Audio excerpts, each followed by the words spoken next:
लोकसभा चुनाव के दूसरे चरण का मतदान 13 राज्यों की 88 सीटों पर मतदान जारी है। जनता अपने मताधिकार का प्रयोग करती हुई नजर आ रही है।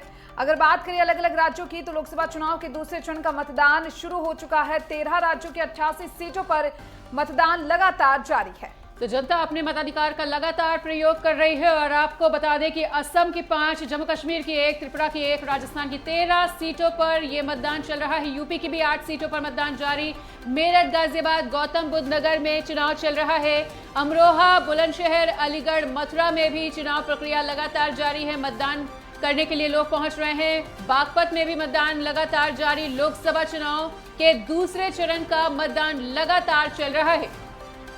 13 राज्यों की 88 सीटों पर लगातार मतदान जारी है, क्योंकि देखिए पहले चरण के चुनाव के बाद दूसरे चरण का जो मतदान है काफी अहम हो जाता है और जनता भी अपने मत का प्रयोग करने के लिए, मतदान करने के लिए स्थल पर पहुंच रही है। इसके साथ ही जो बूथ हैं उन पर सुरक्षा के कड़े बंदोबस्त किए गए हैं। और आपको बताएं, अमरोहा, बुलंदशहर, अलीगढ़, मथुरा में चुनाव है। उत्तर प्रदेश में जहां बागपत में भी मतदान जारी है और जिन जिन सीटों पर मतदान किया जा रहा है वहां पर सुरक्षा के पुख्ता इंतजाम किए गए हैं।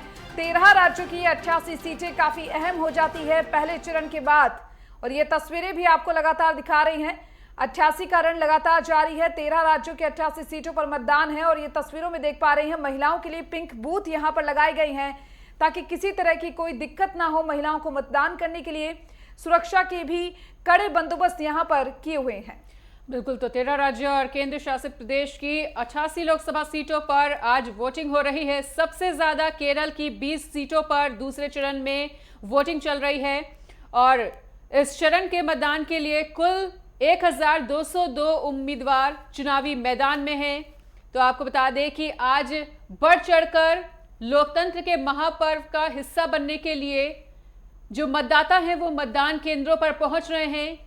हालांकि ये संख्या उतनी नहीं है जितनी उम्मीद की जा रही थी। ये वोटिंग परसेंटेज अभी उतना नहीं है जितना एक्सपेक्ट किया जा रहा था, लेकिन अगर पहले चरण की तुलना की जाए तो दूसरे चरण में कुछ बढ़ोतरी जरूर देखने को मिली है, लेकिन लगातार उम्मीद की जा रही है कि इस रफ्तार को और भी ज्यादा बढ़ना चाहिए।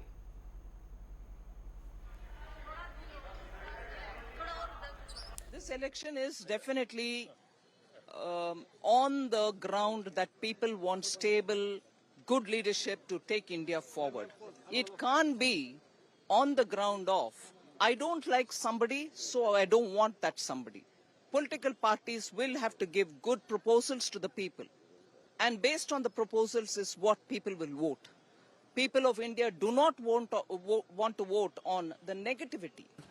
देश के जनता का दिल जीता हूं, आशीर्वाद प्राप्त हुआ है। पूर्णिया के 80-90% लोग, 80% लोगों ने कहा कि मुझे बेटा चाहिए, कोई दल नहीं चाहिए, कोई जात नहीं चाहिए, कोई हिंदू मुसलमान नहीं चाहिए, कोई बैकवर्ड फॉरवर्ड नहीं चाहिए, कोई जात की राजनीति नहीं चाहिए, किसी नेता का अहंकार नहीं चाहिए, किसी नेता के। और यहाँ पीएम भी आते हैं, यहाँ पीएम भी आते हैं, यहाँ सीएम भी आते हैं, यहाँ रोड शो सब लोग करते हैं, सीएम साहब भी करते हैं। सबका स्वागत है। और जिस तरीके से पप्पू यादव को कत्ल करने की राजनीति है, एक व्यक्ति को खत्म करो, एक व्यक्ति को मिटाओ, एक व्यक्ति को मिटाओ, सिर्फ एक व्यक्ति के लिए खत्म करने की राजनीति जिस तरीके से शुरुआत की गई। तो यहाँ तो मैं जादव हूँ ही नहीं, मैं तो जादव टाइटल है, मैं तो जादव घर में पैदा लिया हूँ और वो संस्कार मुझे जादव नहीं बनाया, एक इंसान बनाया है। और मैं एक एक लोगों का दिल जीता हूँ, चाहे वो मुसलमान हो या दलित, आदिवासी हो, सब 90%। वोट हमारा कर्तव्य है, हमारा अधिकार है, हमें उसका प्रयोग अवश्य करना चाहिए, देश के लिए, अपने शहर के लिए, अपनी कॉन्स्टिट्यूएंसी के लिए। इसलिए वोट जरूर डालिए। ये कहना चाहेंगे कि वोट भी दीजिए और देश के लिए कम से कम 2-3 घंटे अपने साथियों की, रिश्तेदारों की, पड़ोसियों की वोट दिलाने के लिए थोड़ा सा समय लगे। तो तमाम दिग्गजों ने मतदाताओं को लेकर और मतदान को लेकर अपनी प्रतिक्रिया दी है और 88 के रण के लिए लगातार दूसरे चरण में मतदान हो रहा है। 13 राज्यों की 88 सीटों पर मतदान लगातार जारी। यूपी की 8 सीटों पर मतदान चल रहा है। तो आपको बता दें कि दूसरे चरण में मतदाताओं में जोश भी अब दिखने लगा है। गर्मी के मौसम के बावजूद भी लोग अब अपने घरों से निकल रहे हैं, कतारों में लगे हुए नजर आ रहे हैं। हालांकि ये आंकड़ा अभी उतना नहीं है जितने की उम्मीद की जा रही थी, लेकिन फिर भी पहले चरण के बाद तमाम जागरूकता अभियान का कुछ असर जरूर पड़ा है। और इसी बीच हमारे साथ तमाम मेहमान भी जुड़ चुके हैं। आपको बता दें कि रितेंद्र माथुर वरिष्ठ पत्रकार, प्रभात त्रिपाठी जी वरिष्ठ पत्रकार, डॉक्टर धनोज कुमार जी हमारे साथ जुड़ चुके हैं। तो तमाम मेहमानों का बहुत बहुत स्वागत है नेटवर्क 10 पर। तो लगातार हमारे साथ मेहमान अपनी प्रतिक्रिया रखेंगे और इस मतदान को लेकर किस तरह से उनका एनालिसिस है ये भी हम लगातार जानने का प्रयास करेंगे। डॉक्टर धनोज का रुख करना चाहेंगे। डॉक्टर धनोज, तो जिस तरह से दूसरे चरण में मतदाताओं में अब कुछ हद तक जोश जरूर देखने को मिल रहा है, जो कि पहले चरण में नहीं देखने को मिल रहा था, लेकिन फिर भी ये रफ्तार अभी उतना नहीं है, ये वोटिंग परसेंटेज अभी उतना नहीं है जितने की उम्मीद की जा रही थी। तो आपका एनालिसिस क्या कुछ कहता है? अभी शाम तक इस वोटिंग परसेंटेज के कितना प्रतिशत बढ़ने की संभावना? बहुत बहुत धन्यवाद सर। हम जो वो आपके चैनल जहां जहां आज हो रही है वहां जनता जाए और वोट देकर, क्योंकि हमारा भारत का लोकतंत्र विश्व का बहुत बड़ा लोकतंत्र है। पूरे विश्व की मीडिया की नजर आज यही है। और 2 लाइन से शुरुआत करता हूं क्योंकि कुछ दर्द भी है जी। इस बार खुशी भी गम दे रही है। इस बार खुशी भी गम दे रही है। न जाने क्यों जनता वोट कम दे रही है जी। न जाने क्यों जनता वोट कम दे रही है। देखिए, दुर्भाग्य की बात है, मैं वहीं से शुरुआत करता हूं और सीधा चुनाव आयोग को घेरता हूं मैं, क्योंकि चुनाव आयोग ने जिस दिन प्रेस कॉन्फ्रेंस किया था, उन्होंने मतदाताओं का ख्याल रखने के लिए कहा था पीने का पानी, वहां पर जो लोग लाइन लगेंगे तो जो छोटे छोटे तंबू होते हैं वो तंबू लगेंगे। लेकिन जिस तरह से अभी मैं देख रहा हूँ पोलिंग पे मीडिया रिपोर्ट के अनुसार, तो मुझे दुख होता है, लोग बूथ पर नहीं पहुंच पा रहे। उसके पीछे 2-3 कारण है, उसमें चुनाव आयोग भी एक महत्वपूर्ण कारण है। क्योंकि अगर वो टेंट लगा देते, जब हम लोग अपने घर पर बच्चे के छठी भी करते हैं और गेस्ट के लिए हम लोग अच्छा व्यवस्था करते तो गेस्ट ज्यादा आता है, और अच्छा व्यवस्था नहीं करते तो गेस्ट नहीं आता है। आज जो हमारा मतदाता, भारत का मतदाता, वो हमारा बिगेस्ट गेस्ट है। आज वो बहुत बड़ा मतलब हमारा मेहमान है। तो उन मेहमानों के लिए चुनाव आयोग ने कोई व्यवस्था नहीं की। अब आ जाते हैं राजनीतिक देखिए क्या होता है। मैं वो भी आपको बताना चाहूंगा कि घोषणा पत्र इस बार जनता को रास नहीं आ रही है, ना एनडीए का ना इंडिया का, क्योंकि उनको लगता है कि जो घोषणा है तो वो घोषणा उतने महत्वपूर्ण नहीं है जितने होने चाहिए। अगर होते तो जनता वो लाइन लग जाते, घर से बूथ तक लाइन लगकर वोट डालते। क्योंकि पिछले जो प्रथम पाली का जो वोट प्रतिशत वो 48.3 रहा, ये दुखद रहा। पहले के 2019 से भी 5% कम रहा। आज द्वितीय पाली का है, देखते हैं सामने कितना आएगा। लेकिन 1-2 बात महत्वपूर्ण है कि आज देश में कुछ लोग राम मंदिर को लेकर वोट दे रहा है, कुछ लोग बदलाव को लेकर वोट दे रहा है, कुछ लोग जो ट्रेन में सफर करते हैं वो अच्छी साफ सफाई को देखकर वोट कर रहा है। क्योंकि पहले आपको याद होगा स्टेशन पर भी मलमूत्र देखने को मिलता था, ट्रेन की बोगी की तो बात छोड़ दीजिए। लेकिन एक बात है जनरल को लेकर कि खचाखच लोग लेट्रिन बाथरूम में भी चढ़ कर जाते हैं, वो तो एक अलग समस्या है। लेकिन साफ सफाई ये भी। दूसरा, जब नौजवानों की बात करते, क्योंकि नौजवान को चाहिए अच्छी शिक्षा और रोजगार, तो रोजगार जो फर्स्ट टाइम वोटर है उनको तो अभी ना तो शिक्षा की जरूरत है ना रोजगार की। उसको खुशी है कि हम वोट डालने जा रहे हैं। बहुत सारे अभी मुझे सुबह भी बोला कि मेरा पहला वोट है और एक्साइटेड था। तो एक्साइटेड वो किसको वोट डालेंगे वो तो कहना मुश्किल है। लेकिन जो रियल वोटर है, रियल मतलब जो रेगुलर वोट गिराते आ रहे हैं, जैसे 34 साल से लेके 55 साल के, 55 साल से लेके 78 साल के, ये लोग जो है ना मुद्दों पर वोट करते हैं। उनका जो इरादा है कि कौन सरकार सेफ्टी, कौन सरकार संप्रभुता, कौन सरकार राष्ट्रवाद, कौन सरकार देश की उन्नति। और जैसा कि आप देख रहे हैं अभी कि वर्तमान की जो सरकार है वो उन्नति और राष्ट्रवाद का गान ज्यादा गाते हैं, क्योंकि उनकी जो संगीत है राष्ट्रवाद को लेकर सुपर डुपर हिट है। क्योंकि वो इंग्लैंड हो, अमेरिका हो, लंदन हो, रूस हो, फ्रांस हो, कहीं भी अपना राष्ट्रवाद को वो नहीं छोड़ते हैं। तो इसलिए जनता भी, और एक फैक्टर में राम मंदिर, प्रभु श्री राम मंदिर, क्योंकि जो सनातन धर्म के लोग हैं, जो तिलकधारी लोग हैं, जो तीरथ करने वाले लोग हैं, वो तो विपक्ष से कोसों दूर है। उसका तो वोट जा रहा है कि भाई प्रभु श्री राम को घर मिल गया है, तो वो घर को देखकर, भव्यता को देखकर वो वोट करते हैं। लेकिन अब मैं आ जाता हूँ जो ओल्ड पर्सन है, जिनको पेंशन की जरूरत है, क्योंकि ओल्ड पर्सन आप भी जानते हैं कि आजकल घर में बूढ़े बुढ़ियों को समय बहुत कम दिया जाता है, तो उनके लिए वो सोचता है कि काश मुझे पेंशन मिल जाए तो मेरा गुजारा भत्ता हो जाए। आई एम टॉकिंग अबाउट कि गुजारा भत्ता, तो वो गुजारा भत्ता कौन सरकार दे रही है, किसने अपने मैनिफेस्टो में जगह दिया, तो ऐसे लोग को भी उन बुजुर्गों का वोट उस पर वो कर रहे हैं। और महिला जो है, खासतौर पर महिला में दो वर्ग, मतलब आयु को लेके, एक यंग जनरेशन और एक जो मतलब शादीशुदा है, माँ बन गई है, नानी बन गई है, दादी बन गई, तो मैंने बात कर दी आपको कि पेंशन ओल्ड में, जो यंग है वो अच्छी शिक्षा और सेफ्टी, कि जो पढ़ना लिखना चाहती है। बिल्कुल सर, रोकना चाहेंगे बिल्कुल। और इसी बीच आपको सुनवाते हैं कि deputy CM Keshav Prasad Maurya press conference में क्या कुछ कह रहे हैं। छीन करके वो मुस्लिमों को देना चाहती है, एससी एसटी के अधिकारों को लूटना चाहती है, उस पर डाका डालना चाहती है। जिस कांग्रेस पार्टी को एक गरीब माँ बाप का बेटा, एक पिछड़े वर्ग से आने वाले प्रधानमंत्री श्री नरेंद्र मोदी जी, जिन्होंने आज़ादी के बाद सबसे अच्छा काम किया, जिन्होंने सबका साथ सबका विकास किया, जिन्होंने देश में 25 करोड़ लोगों को गरीबी रेखा से बाहर निकालने का काम किया, उनको आप 10 साल सहन नहीं कर पा रहे हो।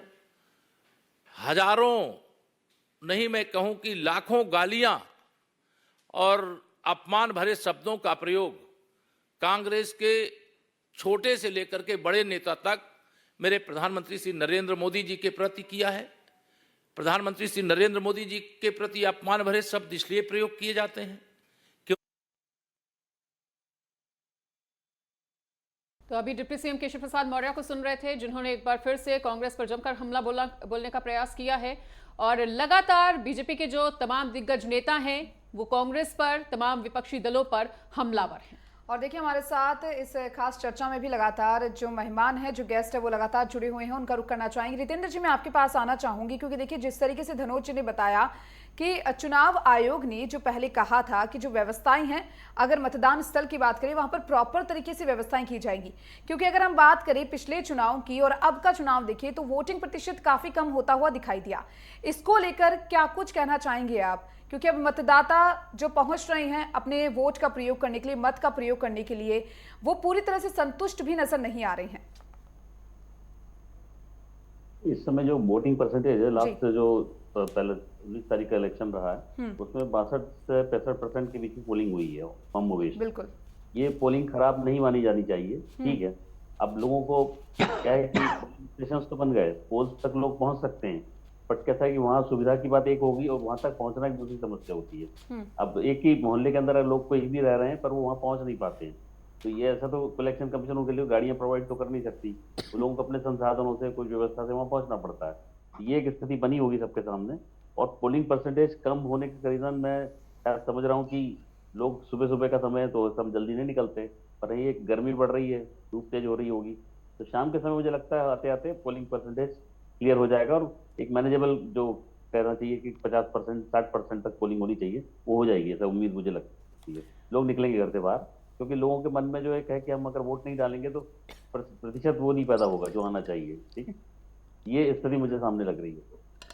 तो शाम होते होते अभी परिस्थिति शुरू अच्छी हो जाएगी। अभी तो 12 ही बज रहा है दोपहर को, इस समय धूप बहुत तेज है, तो लोग शायद आ नहीं पा रहे हो। और अगर जैसा कि हमारे सहयोगी पत्रकार जी ने कहा है कि पोलिंग स्टेशन पे पानी की कमी है और सब सुविधाएं नहीं है, तो ये अगर स्टेशन इलेक्शन कमीशन इसकी व्यवस्था कर सकता है, करना चाहिए, या हो सकता है वो खुद भी ऐसी रिमोट जगह पर बैठा हो, जाने कर पा रहा हो। तो ये है कि दूसरे जो स्वयंसेवी संगठन रहते हैं वो भी ऐसे काम पे बहुत सक्रिय रहते हैं, उन्हें भी करना चाहिए सब चीजें। बिल्कुल, और हमारे साथ वरिष्ठ पत्रकार प्रभात त्रिपाठी जी भी जुड़े हुए हैं, उनका रुख करना चाहेंगे। तो प्रभात जी, अभी दोनों ही वरिष्ठ पत्रकारों की आपने बात को सुना है, उस पर तो आपकी प्रतिक्रिया लेना चाहेंगे ही, लेकिन इस बार के जो चुनावी मुद्दे हैं वो कहीं ना कहीं जनता पर उतने भारी पड़ते हुए नजर नहीं आ रहे, और एक बीजेपी लहर जो देखने को मिल रही है, उसके बाद ये कहा जा सकता है कि एक नेक टू नेक फाइट की जो उम्मीद थी वो कहीं नजर नहीं आ रही किसी भी सीट पर। आपका क्या कुछ कहना? नहीं, पहले तो मैं नेटवर्क 10 के दर्शकों को ताजा खबर बता दूं कि जो चुनाव आयोग पे या ईवीएम पे सवाल उठाते थे, उसकी याचिका पर सुप्रीम कोर्ट ने खारिज कर दी है। सुप्रीम कोर्ट ने कह दिया है कि होता है और बैलेट पेपर से चुनाव आ जाती है, वो की चर्चा बहुत जरूरी है। अभी जैसा कि मेरे दोनों साथी कह रहे थे कि चुनाव आयोग ने ये इंतजाम नहीं किया, ये इंतजाम किया, सवाल इस बात का है कि लोकतंत्र के इस महापर्व में हमारी भी जिम्मेदारी बनती है। हम जब हमारा एक वोट 5 साल बाद आता है, समय आता है, एक वोट से सरकार गिर जाती है, एक वोट से सरकार बनती है। अटल बिहारी वाजपेयी की सरकार एक वोट से ही गिर गई थी। ये हमें स्वयं सोचना चाहिए कि हम अपने मतदान का प्रयोग किस समय में कैसे करें। सुबह का माहौल अच्छा होता है, पहले आप जलपान, आप अपने घर के कामकाज में लग जाते हैं, आप निकलते ही नहीं, आप वोट डालने जाते ही नहीं, आपको होना पड़ता है।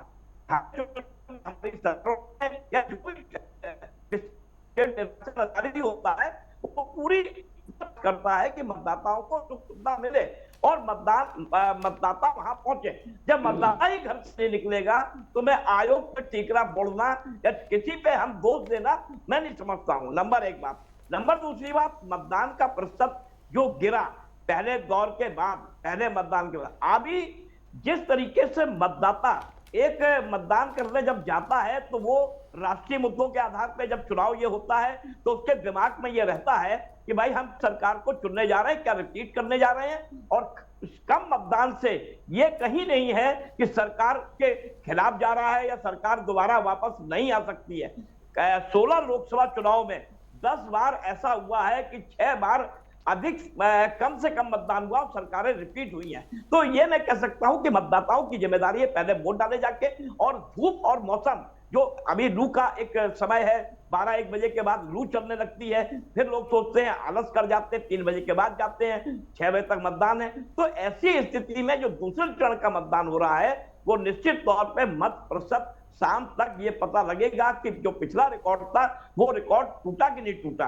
तो ये जो सारी व्यवस्था है, मतदाता को स्वयं जागरूक होना पड़ेगा, हमें अपने मताधिकार का प्रयोग स्वयं करना पड़ेगा और जाना पड़ेगा। दूसरी बात, जो माहौल है इस देश के अंदर, देखिए सबसे बड़ी चीज क्या है कि इसको ये समझना होगा कि जो पिछले 10 साल से जो सरकार थी, क्या उस सरकार ने मतदाता, अगर साइलेंट मतदाता होता है, इस बार के चुनाव में कोई ये बढ़ चढ़ के कोई मोदी मैजिक नहीं चल रहा है कि कोई भाजपा का मैजिक चल रहा है, किसी का मैजिक चल रहा है। विपक्ष का विकल्पहीन कमजोर होना, और चाहे वो इंडिया गठबंधन हो। अब देखिए यूपी में त्रिकोणीय संघर्ष है, आज 8 सीटों में, कुछ सीटों पे प्रत्याशी के खिलाफ मतदाता थे, और जैसे कि नोएडा में, गौतम बुद्ध नगर में महेश शर्मा के खिलाफ मतदाता है।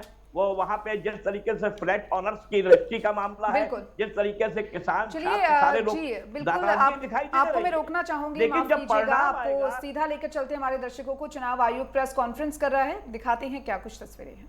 हमने इसमें चार्ट भी लगाया है कि कितनी बार सत्ता में रहने वाली पार्टियां ईवीएम ने बदल दी। Political parties have come into existence because of the EVMs. There are many smaller political parties which in the age of the ballot papers might have not come into the existence. It was the fairness and the political parties know in the heart of their hearts. EVMs are 100% safe, 100% sure. We know now.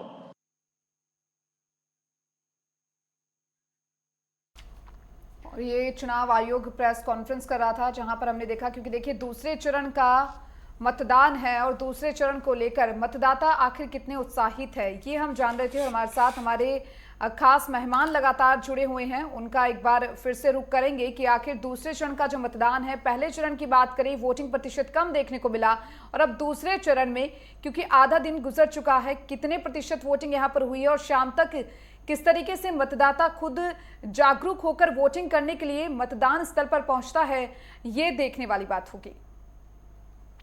बिल्कुल दीपिका, तो लगातार दूसरे चरण में मतदाताओं में जोश भी देखने को मिल रहा है। लोग अब अपने घर के कामकाज निपटा के भी कतारों में लग के अपने मताधिकार का प्रयोग करने के लिए मतदान स्थलों पर पहुंच रहे हैं। और 88 सीटों पर कौन जीतेगा सियासी जंग, ये सवाल बड़ा बना हुआ है। 4 जून को ये क्लियर हो जाएगा, लेकिन जो इस बार बीजेपी लहर है वो कहीं ना कहीं इंडिया अलायंस और तमाम विपक्षी दलों पर भारी पड़ती हुई जरूर नजर आ रही है। 13 राज्यों की 88 सीटों पर मतदान चल रहा है और इसी पर बातचीत करने के लिए तमाम विशेष मेहमान भी हमारे साथ जुड़े हुए हैं। बिल्कुल रुक करना चाहूंगी रितेंद्र माथुर, आपका रुक करना चाहूंगी मैं, क्योंकि देखिए लगातार जिस तरीके से बात यहां पर की जा रही है मतदाता के जागरूक होने की बात, तमाम वरिष्ठ पत्रकार जो हमारे साथ जुड़े हुए हैं उन्होंने भी हमें कहा कि मतदाता इस बार कम जागरूक है। तो कहीं ना कहीं ये कहा जा सकता है कि पार्टी की ओर से जो कैंपेनिंग यहां पर की जा रही थी या फिर मतदाता को जागरूक करने के लिए और भी जो चीजें पार्टी इस्तेमाल करती थी पिछले चुनाव में, वो इस बार नहीं हुई। पहले गीत संगीत बहुत होता था, चुनाव के पहले कुछ छोटे छोटे संगीत आ जाते थे, वो बजते थे, हर पार्टी बजाती थी, अपने अपने ढंग से लोगों को प्रमोट करती थी। इस बार वो शोर शराबा हंगामा नहीं है। क्या है कि इस बार वोटर को जागरूक किया गया, बताया गया कि ये मुद्दे हैं, इन पर ध्यान दीजिए आप। और इस समय जो वोटर्स हमारे टर्नआउट हो रहे हैं ये सारे के सारे सेल्फ मोटिवेटेड भी हैं, कहना चाहिए। वो चाहते हैं कि हमारे देश के अंदर सुधार हो, परिवर्तन आए, और ये परिवर्तन जो हो रहा है वो स्थायी हो। इसलिए आप कहो कि आज मतदाता कम निकल रहे हैं, जो नहीं जा रहे हैं वो निराश लोग हैं, ये हो सकता है एक कारण है। और दूसरा, उनको निकालने वाला भी कोई नहीं होगा, ये भी हो सकता है। जो लोगों को निकाला जा रहा है, उनसे रिक्वेस्ट की जा रही है कि आइए वोट दीजिए, तो वो लोग निकल रहे हैं। और जहाँ नहीं कहा जा रहा वहाँ पोलिंग परसेंटेज कम दिख रहे हैं। जैसे महाराष्ट्र में इस समय अभी तक जो पोलिंग परसेंटेज आया है वो काफी कम आया है, जबकि और स्टेट्स के अंदर 15% से ऊपर चला गया है, पर महाराष्ट्र में सबसे कम आ रहा है, कम पोलिंग परसेंटेज के आसपास जा रहा है। तो ये कारण है कि हो सकता है वो क्षेत्रों में जहाँ लोग मोटिवेट कर रहे हैं, वो मोटिवेशन उन्हीं लोगों का करा जा रहा है जहाँ कर सकते हैं। और बाकी बहुत सारे लोगों को दूसरी को पार्टियां बहुत सारी, यहाँ पे 4 पार्टियां हैं, तो 4 में से 3 पार्टियों के लोग अपने कार्यकर्ताओं को मोटिवेट नहीं कर पा रहे हो या उनका कैडर ही नहीं हो, ये भी हो सकता है। कुछ कॉन्स्टिट्यूंसी ऐसी है जहाँ एक पार्टी को टिकट दे दिया गया पर उसका कार्यकर्ता ही नहीं है वहाँ पे, क्योंकि वो अलायंस ग्रुप ऐसे बन जाते हैं कि उनके अंदर लोगों को निकालने वाला कोई नहीं है। एक पार्टी लोगों को मोटिवेट कर रही है। जी ठीक है नितेंद्र सर, लौटेंगे आपके पास। और इस बीच हमारे साथ वरिष्ठ पत्रकार प्रेमकांत तिवारी जी भी जुड़ चुके हैं, उनका रुख करना चाहेंगे।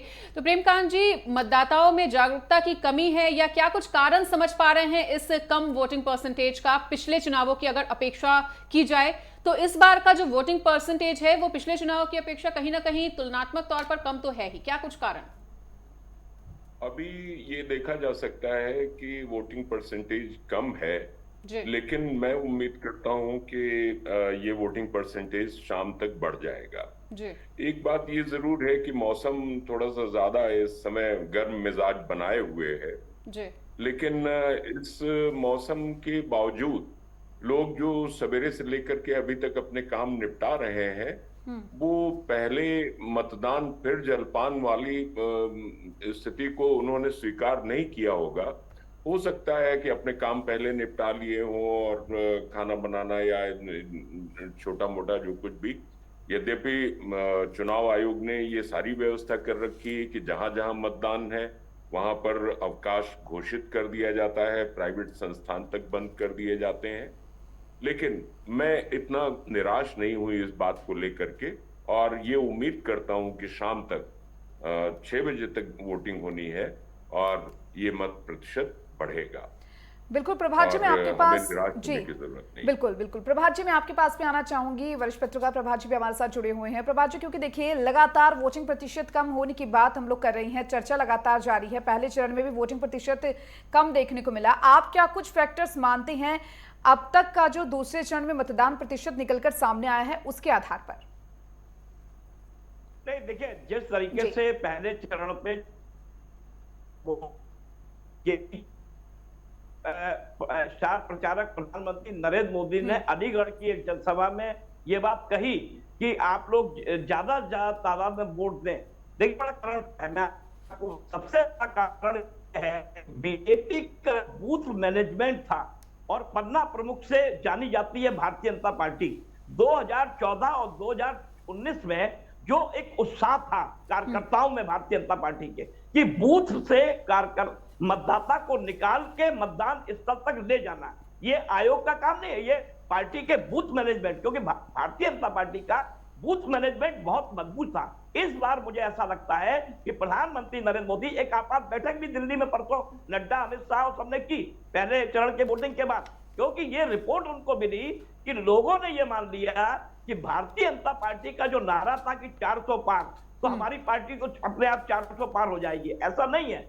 भारतीय जनता पार्टी के अंदर एक सुगबुगाहट और एक बेचैनी हुई कि पहले दौर का मतलब कि पहले दौर में जो 102 सीटों में चुनाव हुआ, वहां पे इंडिया गठबंधन का पहले से परफॉर्मेंस 2019 में सीटें ज्यादा थी, 2 सीटें भाजपा की कम थी एनडीए की, लेकिन दूसरे चरण के बाद से लेकर 6वें और 7वें चरण तक हिंदी पट्टी में चुनाव होना है, जहां पे भारतीय जनता पार्टी 100%, 100% सीटें उनकी हैं, चाहे वो गुजरात हो, चाहे मध्य प्रदेश हो, चाहे राजस्थान हो।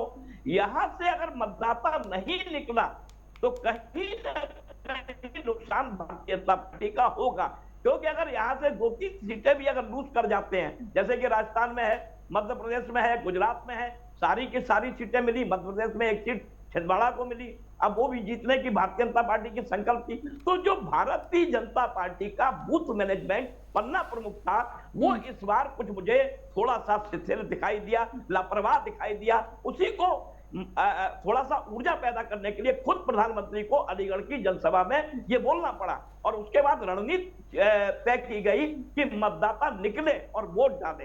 तो ये जो स्थिति दूसरे चरण की, आज 8 सीटों की यूपी के चुनाव हो रहा है, जिसमें 7 सीटें भारतीय जनता पार्टी के पास थी, 1 बसपा के पास थी। और मैं अभी चर्चा कर रहा था महेश शर्मा की, नोएडा की सीट की, कि महेश शर्मा के भारी विरोध के बावजूद भी महेश शर्मा फिर चुनाव जीत जाएंगे। वो इसलिए जीत जाएंगे कि जो एंटी कंबेंसी सांसद की है वो मोदी के नाम पे थोड़ा बहुत दूर हो जाती है, और मोदी ने इसीलिए जो बहुत से बदलाव करने की बात आ रही थी, फिर टिकट रिपीट इसीलिए किए हैं कि उनको ऐसा लगता है कि अगर हम भारी टिकट बदलाव कर देते तो अंतर विरोध भी हो सकता। तो ये सारी स्थितियों को देखने के बाद मुझे ऐसा लगता है कि ये साइलेंट वोटर कहीं ना कहीं भारतीय जनता पार्टी को हैट्रिक के लिए ले तो जा रहा है सत्ता के नजदीक, लेकिन वो 400 जो कांग्रेस ने ठगुआ छोड़ा। देखिए, इस समय एक बात और मैं आपसे कहना चाहूंगा, वोट पोलराइज की राजनीति फिर शुरू हो गई है सेकंड चरण से। आपने देखा होगा मनमोहन सिंह का एक वीडियो आ गया है जिसमें यह कहा गया कि मुसलमानों के लिए, मनमोहन सिंह ने कहा कि मुसलमानों का पहला हक है उसमें। तो ये जो वोट पोलराइज की राजनीति और जो भ्रमित करने की राजनीति है, अब जो मनोवैज्ञानिक लाभ लेने की एक कांग्रेस और उसमें होड़ चल रही है, उससे मतदाता भ्रमित होता है। और वोट पोलराइज हिंदू मुसलमान अब इस बार नहीं हुआ था, लेकिन मनमोहन सिंह के वीडियो आ जाने के बाद ऐसा लगता है कि जो वोट पोलराइज अगर करने की बात आएगी तो भारतीय जनता पार्टी जानती है कि ये चुनाव उसके लिए बहुत कठिन था। लेकिन 400 पार का नारा देके एक मनोवैज्ञानिक बढ़त बनाई, अगर 400 नहीं आई तो 300 तो सत्ता में हम आएंगे। तो मुझे ऐसा लगता है कि अगर कम वोट होता है तो कहीं ना कहीं जनता को एक दिमाग में माइंडसेट ये भी हो रहा है, जो कांग्रेस ने भ्रम फैलाया है कि भारतीय जनता पार्टी संविधान से खिलवाड़ कर सकती है, ये आखिरी चुनाव है, भारतीय जनता पार्टी अगर बहुमत में आ गई तो वो ऐसा कर सकती है।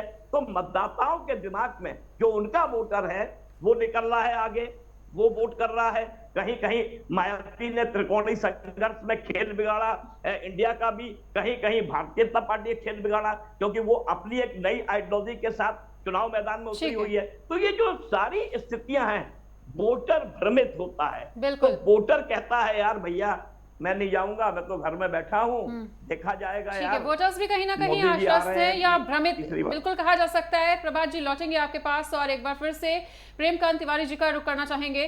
प्रेमकांत जी, जिस तरह से अभी तमाम वरिष्ठ पत्रकारों की आपने बातों को सुना है, वोटिंग परसेंटेज कम भले ही है लेकिन इतना भी कम नहीं है कि इससे ये अंदाजा लगाया जा सके कि शाम तक भी बिल्कुल नहीं होगा, या जो बीजेपी का नारा है, जो एनडीए का 400 पार का नारा है, वो उसे नहीं छू सकती। लेकिन इतने कम वोटिंग परसेंटेज के साथ एनडीए का 400 पार का जो नारा है वो आप साकार होता हुआ देख पा रहे हैं?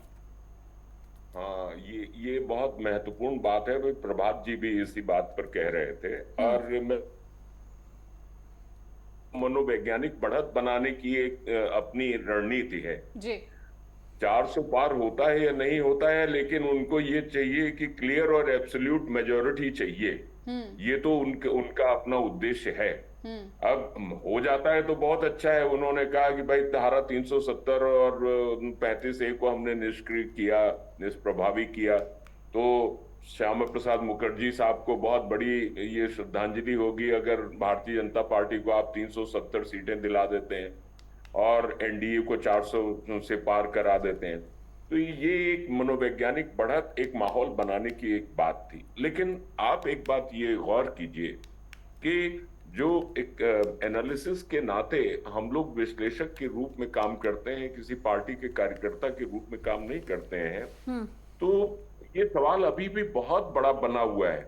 मोदी वर्सेस हु, मोदी के सामने विकल्प कौन, और क्या विकल्प इन पार्टियों के जो कांग्रेस के अलावा कोई भी ऐसी पार्टी नहीं है जिसके राष्ट्रीय स्तर पर जिसका विस्तार हो। ज्यादातर क्षेत्रीय पार्टी हैं, एक राज्य में या ज्यादा से ज्यादा 2 राज्य में उनकी कुछ जो है उनका विस्तार है, फैलाव है, इसके अलावा कुछ नहीं है।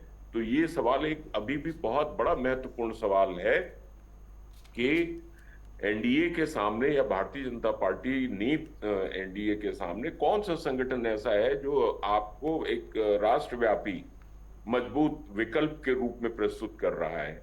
ये बहुत बड़ा एक सवाल है।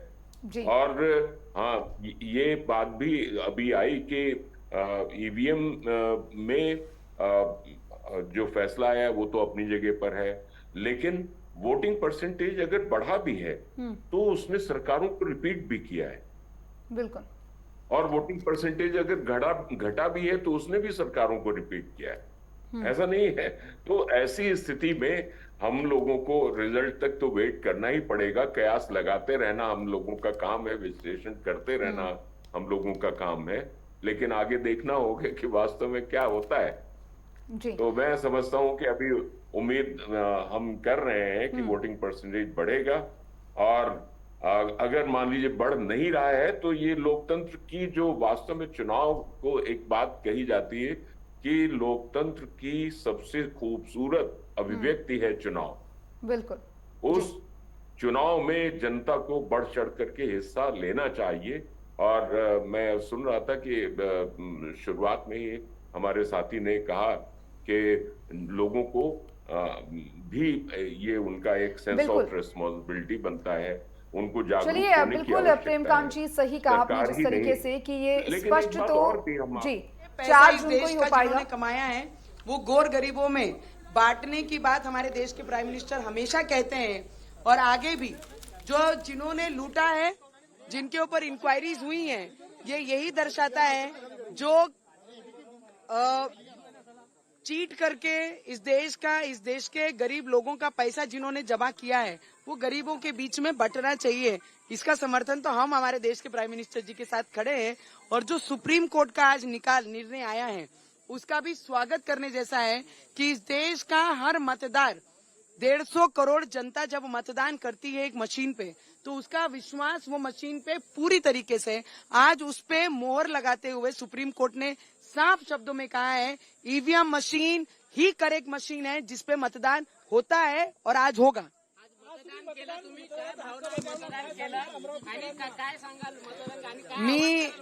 मी माझे देशाप्रती देशाचे हिताकरिता जे मतदान होता। चलिए, अब हमारे साथ लगातार हमारे जो वरिष्ठ पत्रकार हैं जुड़े हुए हैं। प्रेमकांत तिवारी जी, आप क्या कुछ कह रहे थे, अपनी बात को कंटिन्यू कीजिए। हाँ, तो अब तो देखिए ईवीएम की बात भी आ गई है, और अच्छा एक ये संदेश है, सुप्रीम कोर्ट जो भरोसा जता रहा है। और एक बात ये है, ईवीएम पर बहुत सारे जो सवाल उठाए जाते हैं वो तब क्यों नहीं उठाए जाते हैं जब विपक्ष की सरकारें बन जाती हैं। एक ये बहुत बड़ी बात है कि विपक्ष की जब जहां कामयाबी मिल जाती तो वहां तो ईवीएम माफ कर दी जाती, और जहां पर विपक्ष की सरकार नहीं बन पाती वहां विपक्ष जो है हमलावर हो जाता है, वहां ईवीएम को दोषी ठहराता है। तो ये बात भी नहीं होनी चाहिए। लोकतंत्र की खूबसूरती इस बात पे है कि चुनाव अगर हो रहा है तो कभी कभी हम एक बात ये कह रहे हैं कि सुविधा की बात की जाती, इसमें कोई संदेह नहीं। चुनाव आयोग ने भरपूर कोशिश की है कि जहां पर जरूरत है तो दिव्यांगों के लिए रैंप और पीने का पानी और मौसम की चीजों, इन चीजों पर ध्यान दिया गया है, सुविधाओं का, टॉयलेट वगैरह तक की सुविधाओं का ध्यान दिया गया है। लेकिन चलिए, हम लोकतंत्र के परिपक्व होने की राह पर आगे बढ़ते जा रहे हैं धीरे धीरे, और लगातार हम लोग उस पर प्रयास कर रहे हैं। और भी सुविधाओं की आवश्यकता है, और भी सुविधाएं जुटानी चाहिए।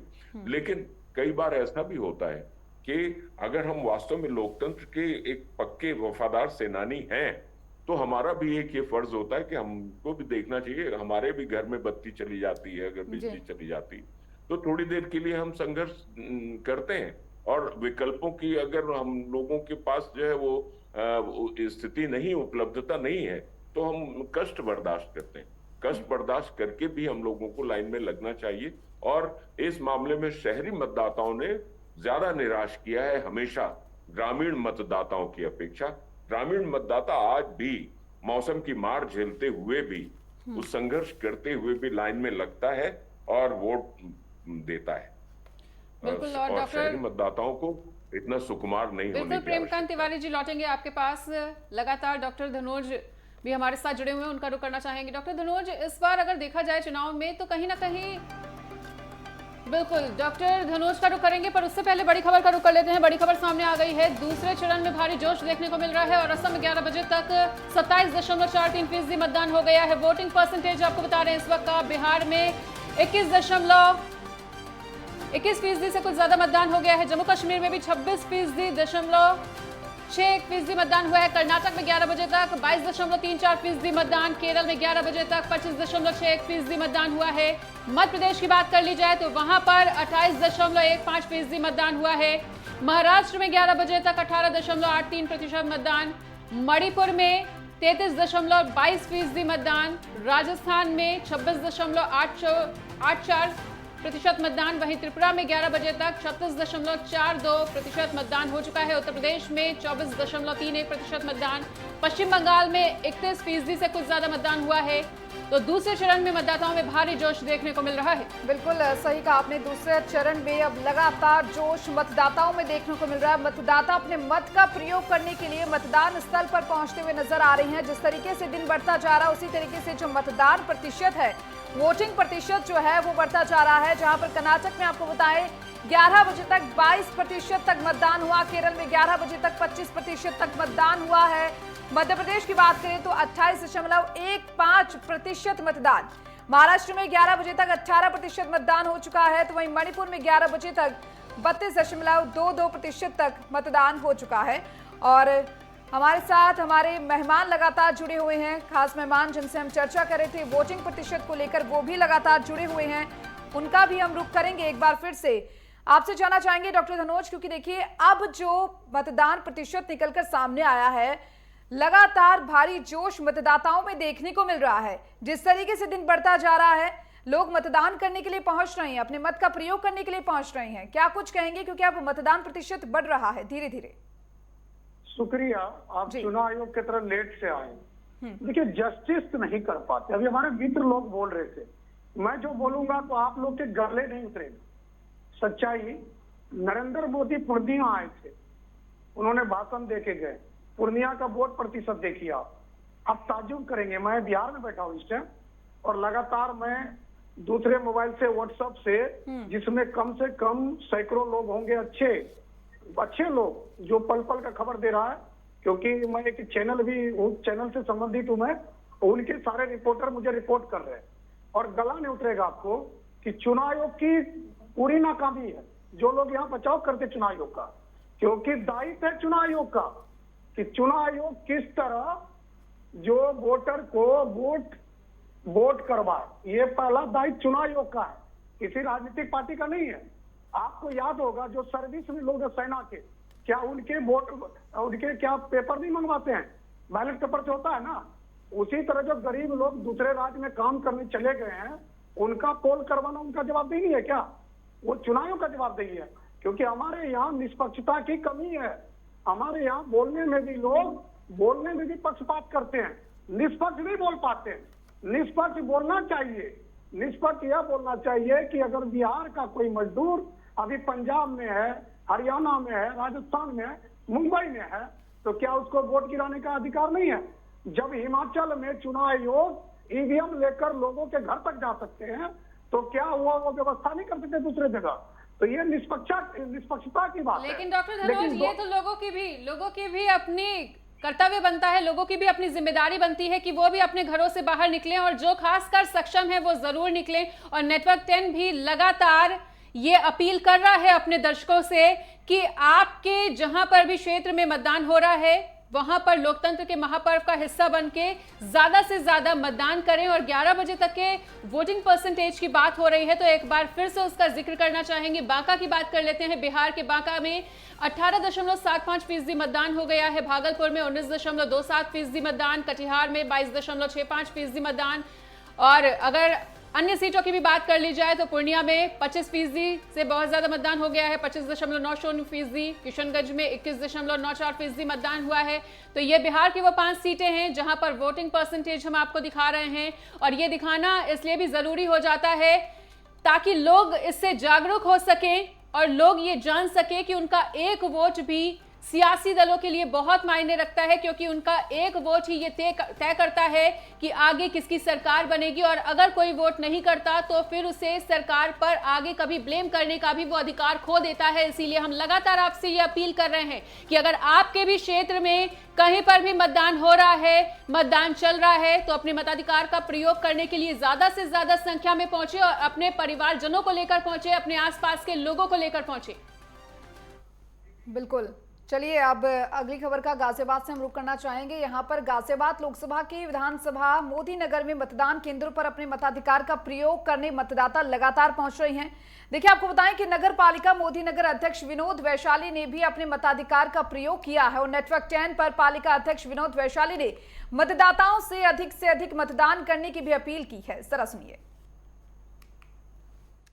आज लोकसभा के लिए मतदान हो रहा है। मैं बागपत लोकसभा की विधानसभा मोदी नगर में हूँ। मेरे साथ नगर पालिका परिषद मोदी नगर के चेयरमैन विनोद वैशाली हैं। उनसे जानते हैं किस तरह का माहौल है, किस तरह का रुझान देखने को मिल रहा है मतदाताओं को। आपको स्वागत करते हैं। किस तरह का रुझान है, मतदाता का प्रयोग करने के लिए निकल रहे हैं, आपका क्या कहना है?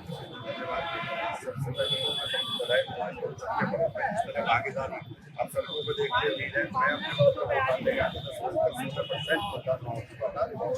कोई संख्या नहीं है, बढ़ चढ़कर भागीदारी बना रहे हो, जागरूक हो चुके हैं। सभी ने बहुत अच्छी की है, इसका असर भी नजर आ रहा है। बताने चुनाव आयोग का सिरदर्द बना हुआ है। पहले जो 8 सीटों के लिए चुनाव हुआ था उसमें मतदान प्रतिशत कम देखने को मिला था। प्रयास किए जा रहे हैं प्रशासनिक अधिकारियों द्वारा, निर्वाचन अधिकारियों के द्वारा भी अपील की जा रही है और मतदान करें। लेकिन अभी तक जो देखने को आ रहा है भीड़ बहुत कम दिखाई दे रही है और बहुत कम प्रतिशत है। क्या कहना चाहेंगे मतलब? सुबह लोग अपने काम आपको देखना पड़ेगा कि शाम के बहुत अच्छा मतदान, बहुत अच्छी लोगों की सोच है मतदान के लिए बनी हुई है और निश्चित ही बहुत अच्छा मतदान है।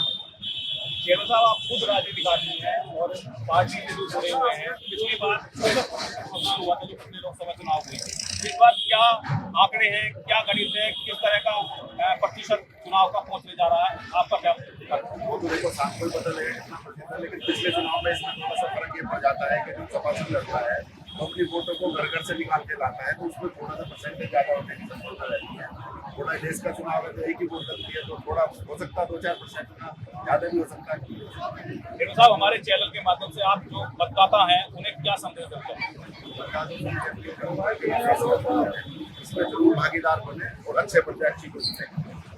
तो ये थे हमारे साथ नगर पालिका परिषद मोदी नगर के चेयरमैन विनोद वैशाली जी, जिनका कहना है कि घरों से निकले, मतदान प्रतिशत बढ़ाने, प्रशासन और निर्वाचन आयोग की मदद करें। उनका ये भी कहना है कि हालांकि जो लोकल चुनाव होते हैं उनमें प्रतिशत ज्यादा होता है क्योंकि लोगों का रुझान होता है और बूथ जो है उनके घर के आसपास ही बनाए जाते हैं। लेकिन उनका ये भी मानना है कि शाम तक जब मतदान समाप्त होने की तरफ चलेगा तो प्रतिशत 60 और 64 के पार जाएगा। मोदी नगर से योगेश गौड़, नेटवर्क 10।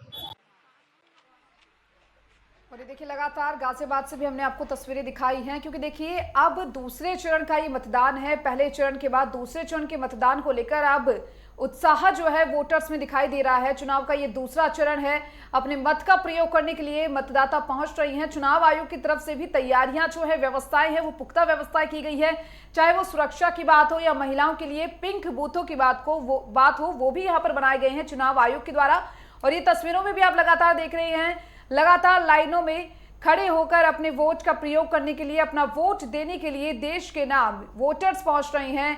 सभी अपने वोट का प्रयोग करने के लिए। आपको बताएं कि यूपी की 8 सीटों पर मतदान आज हो रहा है। लगभग बात करें तो 88 का रन है, ये दूसरा चरण है और 2024 को देखते हुए लगातार सब में अब खासा उत्साह देखने को मिल रहा है। मतदान को लेकर देश भर में उत्साह देखने को मिल रहा है।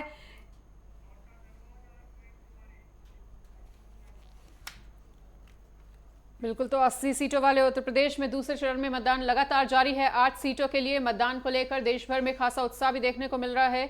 और डॉक्टर धनोज, अपनी बात को पूरा करें, कुछ कह रहे थे आप।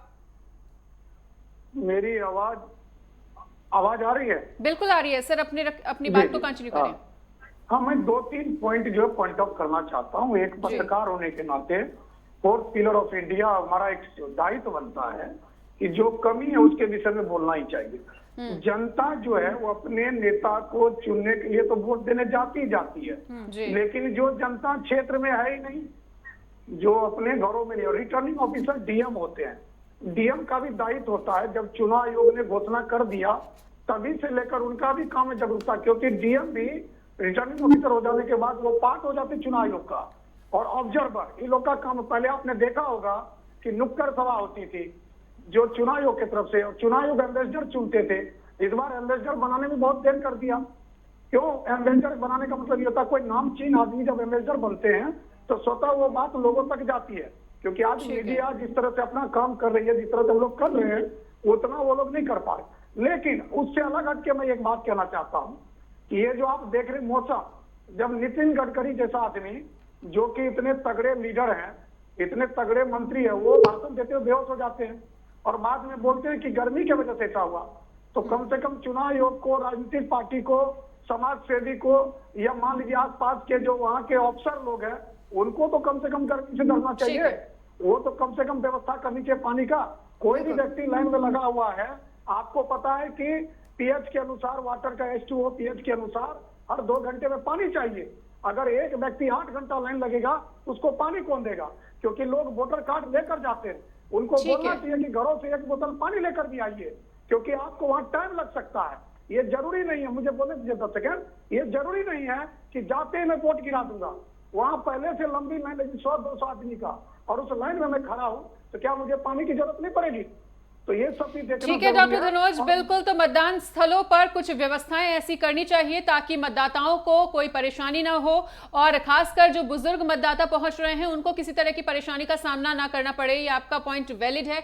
और डॉक्टर प्रेमकांत जी, जिस तरह से अभी डॉक्टर धनोज जी ने भी तमाम बातों को कहा है कि जिस तरह से जो पोलिंग स्टेशन हैं, जो मतदान स्थल हैं, उस पर कुछ ना कुछ कमियां हैं जिसके वजह से लोग उतना ज्यादा जागरूक नहीं हो रहे हैं, या लोग अपने आसपास के लोगों को मोटिवेट नहीं कर पा रहे हैं मतदान करने के लिए। लेकिन क्या आपको नहीं लगता कि इस बार की कैंपेनिंग भी बाकी चुनावों से बहुत ज्यादा डिफरेंट है? क्योंकि पिछले चुनावों में जब देखा करते थे तो नुक्कड़ नाटक हुआ करते थे, कैंपेनिंग की टेक्निक्स कुछ डिफरेंट हुआ करती थी, जो इस बार नहीं हुई, और इस बार का जो चुनावी अभियान है वो रैलियों में सिमट कर रह गया। तो क्या ये भी एक फैक्टर आपको समझ में आ रहा है इस कम वोटिंग परसेंटेज का? ये बात सही है कि पहले जो एक चुनाव का एक बुखार हुआ करता था, वो बुखार तो अब नहीं दिखाई पड़ता है जी। एक दौर वो हुआ करता था, प्लास्टिक के और टीन के बिल्ले हुआ करते थे, और वोटरों को लुभाने के लिए चुनाव निशान हुआ करते थे, प्रत्याशी का नाम हुआ करता था, पैम्फलेट्स बंटते थे, वॉल राइटिंग होती थी और होर्डिंग्स लगती थी। अब वो सब तो माहौल दिखाई नहीं पड़ता है और बहुत ही लाउड स्पीकर से लोग चलते थे और चुनाव प्रचार करते थे, वो माहौल तो अब नहीं दिखाई पड़ता है। केवल रैली होती है, और रैली होने के साथ साथ में लोग अखबारों की कुछ खबरें पढ़ लेते हैं, टेलीविजन में आप लोगों की, हमारे लोगों के बीच की चर्चा सुन लेते हैं। इसके अलावा तो कोई बहुत बड़ी चीज जो है वो नहीं दिखाई पड़ती है। विश्लेषण होते हैं तो फिर वो उसमें कि कहाँ पर, अब आप ही ने जैसे बड़े लड़ैया ऐसा करके एक आकर्षक आपने शीर्षक दे रखा है, और उसमें जगह जगह की सीटें कहाँ से कौन कौन लड़ रहा है वो देखने को मिल रही हैं। तो ये बात तो सही है, बहुत सा परिवर्तन आ गया है चुनाव प्रचार और चुनाव के तरीके में। कुल मिलाकर के मैं तो एक बात ये कह सकता हूँ कि हम दुनिया के विशाल लोकतंत्र हैं, विशालतम लोकतंत्र हैं, लेकिन परिपक्वतम लोकतंत्र अभी भी नहीं है। मैच्योरिटी की तरफ अभी हमें लंबा रास्ता एक तय करना है।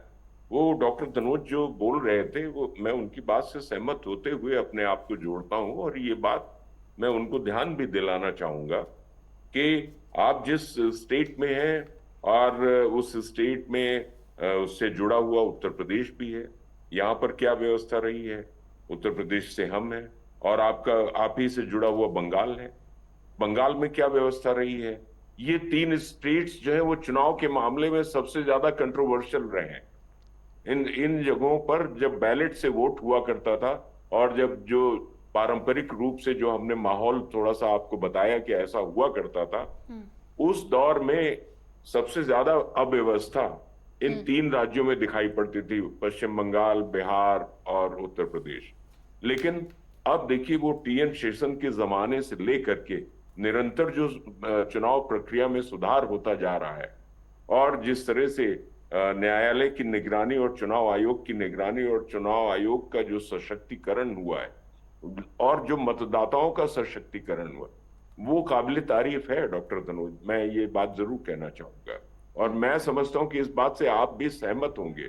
2011 से वो दौर आया जब राष्ट्रीय मतदाता दिवस केवल इसलिए मनाया गया कि मतदाताओं में जो उदासीनता थी, 35-36% वोट रह गया था, और ये जो वोट परसेंटेज आज दिखाई पड़ रहा है, हम इससे खुश जरूर हैं, संतुष्ट जरूर हैं, लेकिन हम जानते हैं कि अभी इससे बहुत आगे बढ़ा जा सकता है। और त्रिपुरा जैसे राज्य हमारे सामने जो नॉर्थ ईस्ट के हैं, वो मेघालय और त्रिपुरा जैसे राज्य ये वोट परसेंटेज जो है जब 80% के आसपास और इसके ऊपर जब ले जाते हैं, हमारे लिए एक नसीहत देते हैं, हमारे लिए एक प्रेरणा देते हैं। तो हमको इस आगे बढ़ना है और वोट करना है, वोटरों को जागरूक करना है। तो वो जो एक निरंतर एक प्रयास चला आ रहा है, उस प्रयास में हम स्वीप, आइकन और हम अपने एम्बेसडर्स को सिलेक्ट करते हैं। आप ही ने अभी बात कही कि जो नामचीन लोग होते हैं, जब उनको हम सिलेक्ट करते हैं, उनको हम अपनी व्यवस्था से जोड़ते हैं, तो दूसरे लोगों को प्रेरणा मिलती। तो ऐसे लोगों को जोड़ते रहना चाहिए। और जिस तरह से हम तो कहते हैं, भाजपा के अभी वो प्रभात त्रिपाठी जी कह रहे थे, पन्ना प्रमुख की बात कह रहे थे, हम लोगों को भी, चुनाव आयोग को भी ये एम्बेसडर की जो व्यवस्था है वो वार्ड लेवल पर अगर ले ली। बिल्कुल प्रेमकांत जी, जिस तरीके से आपने कहा कि चुनाव आयोग की आखिर कोई कमी है या व्यवस्थाओं में उनको सुधार करना है, तो वो उन्हें करना ही चाहिए। साथ साथ में जो मतदाता है उनको भी वोट करने के लिए जागरूक होना बहुत ज्यादा जरूरी है। तो वे देखिए, मतदान को लेकर देश भर में खासा उत्साह देखा जा रहा है। खास हो या आम लोग, सभी मतदान केंद्र पर जाकर अपने मताधिकार का प्रयोग करते हुए दिखाई दे रही हैं। वहीं प्रशासन भी निष्पक्ष मतदान को लेकर मुस्तैद हर तरफ नजर आ रहा है। तो ये अलग अलग जगह की अलग अलग तस्वीरें हम आपको दिखा रहे हैं, और तमाम दिग्गज जो हैं वो अपने मताधिकार का प्रयोग करते हुए नजर आए हैं।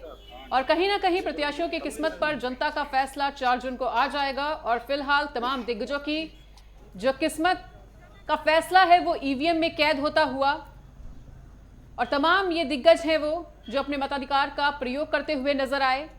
बहुत से केंद्रीय मंत्रियों की किस्मत के फैसले आने बाकी है 4 जून को। मध्य प्रदेश की तस्वीर हम आपको दिखा रहे हैं, जहां मंत्री लखन पटेल ने अपने मताधिकार का प्रयोग किया है। दूसरी तस्वीर में धर्मेंद्र सिंह लोधी ने भी अपने मताधिकार का प्रयोग किया है और जनता को जागरूक करने का प्रयास किया है कि ज्यादा से ज्यादा मतदान स्थल पर पहुंच के अपने मताधिकार का प्रयोग करें। बीजेपी प्रत्याशी राहुल सिंह ने भी अपने मताधिकार का प्रयोग किया। दमोह में भी तमाम दिग्गज अपने मताधिकार का प्रयोग करने के लिए पहुंचे, और यहां से एक बहुत ही खूबसूरत तस्वीर निकलकर सामने आई है, जहां पर शादी के तुरंत बाद एक नवविवाहित जोड़ा मतदान करने के लिए पहुंचा था। और ये खूबसूरत तस्वीर आपकी टीवी स्क्रीन पर, सोमेंद्र तोमर ने भी अपने मताधिकार का प्रयोग कर लिया है। विधायक खतौली से मदन भैया हैं, वो भी अपने मताधिकार का प्रयोग करते हुए। डीएम एसएसपी अलीगढ़ ने भी अपने मताधिकार का प्रयोग करते हुए लोगों को जागरूक किया और ज्यादा से ज्यादा मतदान करने की अपील की। मथुरा में भी कुछ ऐसी ही तस्वीरें निकलकर सामने आई हैं, जहां मथुरा एडीजी ने तमाम मतदान स्थलों का निरीक्षण किया और अपने मताधिकार का प्रयोग करते हुए लोगों को जागरूक करने का प्रयास जो है वो इस वक्त पूरे देश में किया जा रहा है। और आज 88 सीटों पर वोटिंग चल रही है, यूपी की 8 सीटों पर वोटिंग चल रही है। और लगातार हम भी आपसे ये अपील कर रहे हैं कि अगर आपके भी क्षेत्र में मतदान हो रहा है तो उसमें बढ़ चढ़कर आप अपने मताधिकार का प्रयोग करने के लिए मतदान स्थल पर पहुंचे। बिल्कुल, देखिए लगातार हमारे साथ वरिष्ठ पत्रकार जुड़े हुए हैं, उनका एक बार फिर से रुख करना चाहेंगे, क्योंकि देखिए जिस तरीके से डॉक्टर धनोज आपके पास ही मैं आना चाहूंगी। आपने कहा कि चुनाव आयोग की कहीं ना कहीं कमी देखी जा सकती है, वोटिंग प्रतिशत जो कम होता हुआ दिखाई दे रहा है उसको लेकर, लेकिन अगर मतदाता की जागरूकता की बात करें, जनता की बात करें, तो जनता कितना जागरूक है, जनता कितनी जागरूक है अपने मत का प्रयोग करने के लिए, वो भी एक बड़ा फैक्टर हो जाता है। उसको लेकर क्या कुछ कहेंगे? प्रीवियस में मैंने कहा कि उतावले हैं, अगर उतावले नहीं होते तभी देखिए कितनी सेल्सियस डिग्री में लोग वहां बैठे। आपके चैनल पे तस्वीर दिख रहा है ना, नीचे जमीन पर बैठी हुई हमारी जो भी गांव की महिलाएं हैं, हमारी बहनें, हमारी माता है, वो जमीन पर बैठी हुई है इस इंतजार में कि मेरा वक्त आएगा और मैं अपने नेता का चुनाव चिन्ह है उसको वोट डालेंगे। जनता को ब्लेम नहीं कर सकते। मैं जनता को इसलिए ब्लेम नहीं कर सकता क्योंकि जनता वोट देते आ रही है लोकतंत्र में। ये बात अलग है, जो प्रेजेंट है वो दे रही है, जो प्रेजेंट नहीं है वो एब्सेंट है। उस पर चुनाव आयोग को काम करना, उस पर पॉलिटिकल पार्टी को काम करना है, उस पर सेंट्रल गवर्नमेंट और स्टेट गवर्नमेंट को काम करना है। क्योंकि मैं आपको बता रहा हूँ, रिटर्निंग ऑफिसर जिलाधिकारी होते हैं। जिलाधिकारी का काम ये नहीं है कि वो घर में आराम करे।